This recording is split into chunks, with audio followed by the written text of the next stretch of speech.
میں یہ بھی مانتا ہوں کہ قیامت آئے گی ہی نہیں، اور اگر قیامت آ بھی گئی تو اس سے زیادہ مجھے ملے گا۔ یہ کون لوگ بولتے اس طرح کی بات؟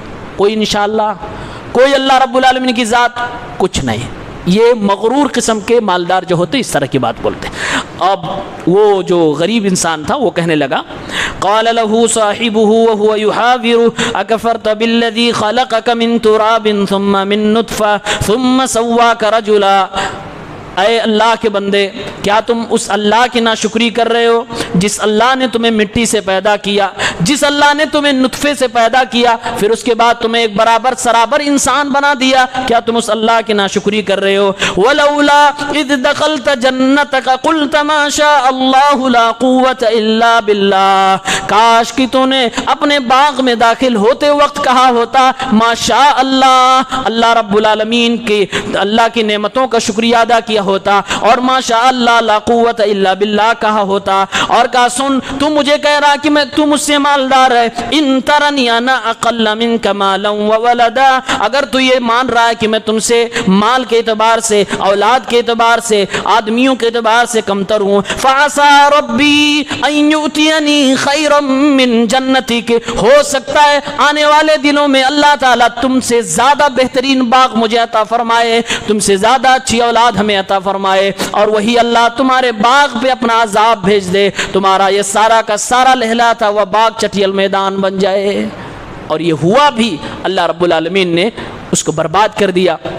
آیت میں آگے آتا ہے کہ وہ اپنا ہاتھ مل رہا تھا اور کہہ رہا تھا کاش کہ ہم نے اللہ کے ساتھ شرک نہ کیا ہوتا، کاش کہ ہم نے اللہ کی ناشکری نہ کی ہوتی۔ یہ ایک مثال اللہ نے بیان کی ہے اور عبرت و نصیحت آپ کے سامنے ہے۔ دوسری مثال اللہ نے دنیا کی دی ہے اور فرمایا اے نبی دنیا والوں کو مثال دے دیے کہ دنیا یہ چند لمحے کے لیے، گرچہ کتنی چمکدار ہو، کتنی بہترین لگژری لائف ہو، لیکن مدت اس کی بہت تھوڑی ہے۔ بیان فرمایا جیسے آسمان سے پانی اترتا ہے، زمین پہ آتا ہے، زمین کی مٹی سے آسمان کا پانی ملتا ہے، لہلہاتی ہوئی کھیتی آتی ہے، اناج آتے ہیں، لیکن تھوڑے دنوں کے بعد اناج تم ہی کاٹ لیتے ہو۔ یعنی وہ کھیتی جو لہلہا رہی تھی، جو چمک دمک رہی تھی، تھوڑی دنوں کے بعد وہ کٹ جاتی ہے۔ اگر تم نہیں بھی کاٹتے ہو، سوکھ جانے کے بعد وہ بالکل ہوا ہو جاتی، ہوا چلتی، ہواؤں کے ساتھ اڑتے رہتے ہیں، ان کی کوئی حیثیت نہیں ہوا کرتی ہے۔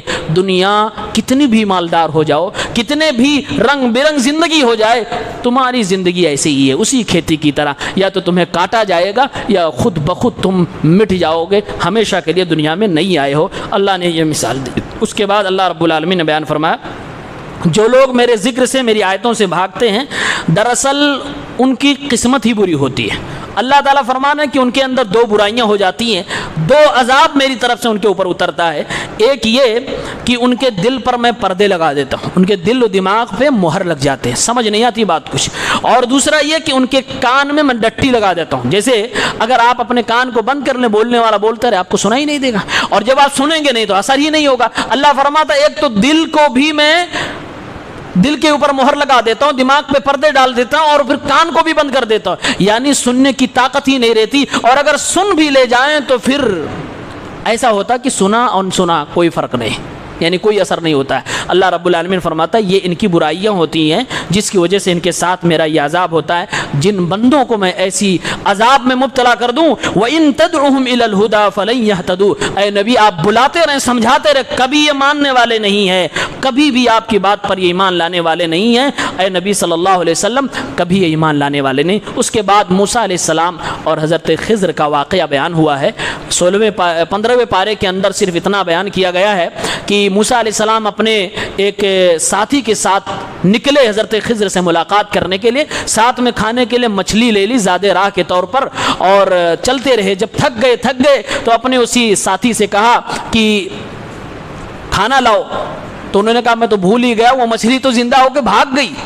کہا وہ مچھلی بھاگ گئی اور مجھے پتہ ہی نہیں چلا، مجھے شیطان نے بلا دیا تھا، میں آپ کو بتانا بھولا۔ ذَلِكَ مَا كُنَّا نَبْغِي فَارْتَدَّ عَلَىٰ آثَارِهِمَا قَصَصًا فَوَجَدَ عَبْدًا مِّنْ عِبَادِنَا آتَيْنَاهُ رَحْمَةً مِّنْ عِندِنَا وَعَلَّمْنَاهُ مِن لَّدُنَّا عِلْمًا۔ موسیٰ علیہ السلام نے فرمایا یہی تو ہم چاہتے ہی تھے، یہ اللہ کی طرف سے مدد ملی۔ اس کے بعد ان لوگوں کو اللہ کا ایک بندہ ملا۔ اللہ فرماتا ہے جس بندے کو میں نے اپنی طرف سے رحمتیں بھی عطا فرمائی تھی اور اپنے طرف سے خاص علم بھی عطا فرمایا تھا، پھر اس کے بعد موسیٰ علیہ السلام کی حضرت خضر سے ملاقات ہوتی ہے، گفتگو ہوتی ہے، باقی گفتگو انشاءاللہ کل ہم لوگ سنیں گے۔ اللہ تعالی ہم سب کو عمل کی توفیق دے، آمین۔ السلام علیکم۔